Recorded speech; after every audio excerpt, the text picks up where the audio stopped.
തണുപ്പൊക്കെയല്ലേ, റാഗി വെച്ചിട്ട് നല്ല ഹെൽത്തി ആയിട്ടുള്ള ഒരു സൂപ്പ് കഴിച്ചാലോ? നമസ്തേ, ഞാൻ ധന്യ, ഇത് വെജ് കേരള. ആദ്യം ഇൻഗ്രീഡിയൻസ് നോക്കാം. റാഗിയുടെ കൂടെ നമ്മൾ ചേർക്കാൻ പോകുന്നത് വെജിറ്റബിൾസ് ആണ്. എന്ത് വെജിറ്റബിൾസ് വേണമെങ്കിലും എടുക്കാം, ക്രഞ്ചി ആയിട്ടുള്ള എന്ത് വെജിറ്റബിൾസും എടുക്കാം. പക്ഷെ ഞാനിവിടെ എടുത്തിരിക്കുന്നത് 100 ഗ്രാം ക്യാരറ്റും 100 ഗ്രാം ക്യാബേജും ആണ്. അതിൻ്റെ കൂടെ കുറച്ച് മല്ലിയിലയും കൂടെ എടുത്തിട്ടുണ്ട്. പിന്നെ ദഹനത്തിന് സപ്പോർട്ട് ചെയ്യാനായിട്ട് കുറച്ച് ഗാർലിക്കും എരിവിന് വേണ്ടിയിട്ട് കുറച്ച് പച്ചമുളകും എടുത്തിട്ടുണ്ട്. രണ്ടും ഓരോരോ ടേബിൾ സ്പൂൺ വീതം. ഇനി നമുക്ക് വേണ്ടത് റാഗി പൗഡറാണ്, അല്ലെങ്കിൽ അരച്ചു വേണമെങ്കിലും എടുക്കാം. ഇത് ഏകദേശം 1.5 ടേബിൾ സ്പൂൺ മുതൽ 2 ടേബിൾ സ്പൂൺ വരെ വേണം, ഫിംഗർ മില്ലറ്റ് പൗഡർ. അടുത്തത് വേണ്ടത് കുറച്ച് വെജിറ്റബിൾ ഓയിലാണ്. ഞാൻ എടുത്തിട്ടുള്ളത് കോക്കനട്ട് ഓയിലാണ്, വെളിച്ചെണ്ണ 1.5 ടേബിൾ സ്പൂൺ എടുത്തിട്ടുണ്ട്. ബട്ടർ ഓപ്ഷണലാണ് കേട്ടോ, ഒരു 1/2 ടീസ്പൂൺ എടുത്തിട്ടുണ്ട്. ഉപ്പ് ആവശ്യത്തിന്.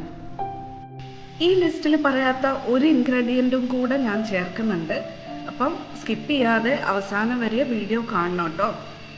സൂപ്പ് ഉണ്ടാക്കാൻ കൺവീനിയൻ്റ് ആയിട്ടുള്ള ഒരു പാൻ വയ്ക്കുക. പാൻ ചൂടാകുമ്പോൾ ഓയിൽ ഒഴിച്ചു കൊടുക്കുക. ഓയിൽ ചൂടാകുമ്പോൾ നമുക്ക് ഗാർലിക്കും ഗ്രീൻ ചില്ലിയും ചേർത്ത് കൊടുക്കാം. വെളുത്തുള്ളിയും പച്ചമുളകും നമുക്കങ്ങനെ മുരിഞ്ഞ് കിട്ടുമൊന്നും വേണ്ട, ഒന്ന് സോഫ്റ്റായി കിട്ടിയാൽ മതി. അപ്പോഴേക്കും നമുക്ക് അടുത്ത വെജിറ്റബിൾസ് ചേർക്കാം. ഒരു 10-15 സെക്കൻഡ് നേരം വഴറ്റി കൊടുത്തതിന് ശേഷം മാത്രം വെജിറ്റബിൾസ് ചേർക്കുക.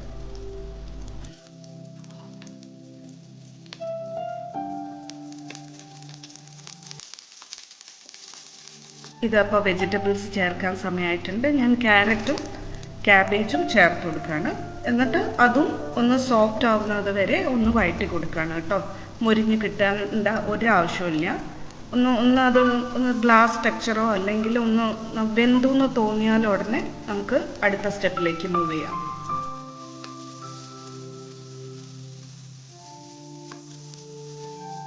വെജീസ് ഒന്ന് പകുതി വെന്തതിന് ശേഷം നമുക്ക് മല്ലിയില ചേർത്ത് കൊടുക്കാം. മല്ലിയില എന്തിനാണ് കുറച്ച് നേരം കഴിഞ്ഞിട്ട് ചേർക്കുന്നതെന്ന് വെച്ചാൽ, ആദ്യം ചേർത്ത് കഴിഞ്ഞാൽ അത് വല്ലാതെ അങ്ങ് വാടിപ്പോകും. ഈ സമയത്ത് തന്നെ, ഈ മല്ലിയില ചേർക്കുന്ന സമയത്ത് തന്നെ നമുക്ക് ചീര ഇല ഉണ്ടെങ്കിൽ അതും ചേർത്ത് കൊടുക്കാം, വളരെ ഹെൽത്തിയാണ്.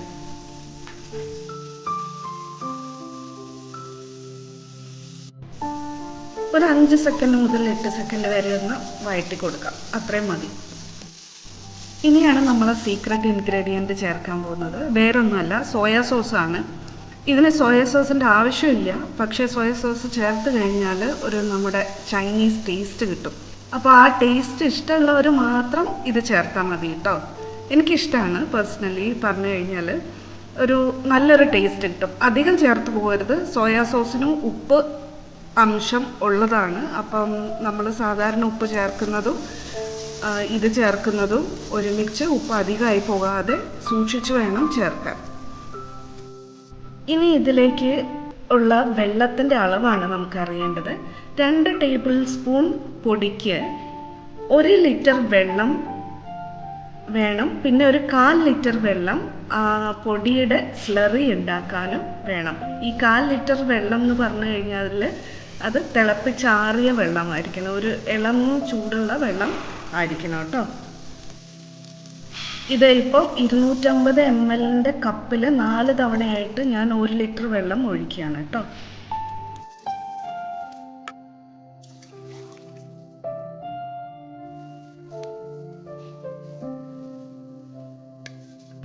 ഇനി ഇത് തിളച്ച് വരുന്നത് വരെ കാത്തിരിക്കണം.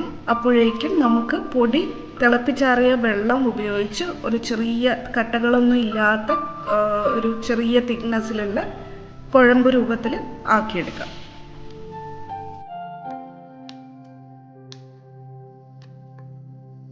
ഇതപ്പം നമ്മുടെ വെജിറ്റബിൾസ് എല്ലാം ചേർത്ത് വെള്ളം തിളച്ചിട്ടുണ്ട്. ഇനി നമ്മൾ തയ്യാറാക്കി വെച്ച ഫിംഗർ മില്ലറ്റ് സ്ലറി, റാഗിപ്പൊടിയുടെ സ്ലറി ചേർത്ത് കൊടുക്കാം. എല്ലാവർക്കും അറിയാവുന്നതുപോലെ ചൂടുവെള്ളത്തിലേക്ക് അല്ലെങ്കിൽ തിളച്ച വെള്ളത്തിലേക്ക് റാഗിപ്പൊടി ചേർത്ത് ഇളക്കുമ്പോഴേക്കും അത് കട്ടി കൂടി വരും. നമുക്ക് ഇഷ്ടമുള്ള കൺസിസ്റ്റൻസി ആവുമ്പോൾ ഇളക്കൽ നിർത്തിയിട്ട് നമുക്ക് വാങ്ങി വയ്ക്കാം. അങ്ങനെ തന്നെയാണ് ഇവിടെ നമ്മൾ ചെയ്യാൻ പോകുന്നത്. ഇത് വെയിറ്റ് ലോസിനും ഡയബറ്റിക്സിനൊക്കെ പറ്റിയ റെസിപ്പിയാണ്. എല്ലാവർക്കും വൈകുന്നേരമോ 11 മണിക്കോ അല്ലെങ്കിൽ രാത്രി കിടക്കുന്നതിന് മുന്നേ ഡിന്നറായിട്ട് കഴിക്കാനൊക്കെ പറ്റിയ ഒരു ഡിഷാണ് ഇത് കേട്ടോ. ഇപ്പം ഞാനിതാ ഇളക്കുന്നത് ഒന്ന് നിർത്തിയിട്ടുണ്ട്. ഇനിയിപ്പോൾ അടിയിൽ നിന്ന് 1-2 ബബിള് വന്നു കഴിഞ്ഞാൽ ഉടനെ നമുക്ക് അടുപ്പത്തൊന്ന് മാറ്റി വയ്ക്കാം. ഇത് ഞാനിപ്പോൾ അടുപ്പത്തുനിന്ന് മാറ്റിയിട്ടുണ്ട്. എൻ്റെ ഇഷ്ടത്തിന് കുറച്ച് ക്രൂട്ടോൺസും ചേർത്തിട്ടുണ്ട്. വെണ്ണ എടുത്ത് വെച്ചത് അതും കൂടെ ചേർത്തിട്ടുണ്ട്. ഇതിൽ പുളിയായിട്ട് ചേർക്കണം എന്നുള്ളവർക്ക് വിനാഗിരിയോ ലെമൺ ജ്യൂസോ എന്ത് വേണമെങ്കിലും ചേർക്കാം. പക്ഷെ ഞാനിതിലൊന്നും ചേർത്തിട്ടില്ല. എല്ലാവരും വീട്ടിൽ ഉണ്ടാക്കി നോക്കിയിട്ട് ഫീഡ്ബാക്ക് തരണേ.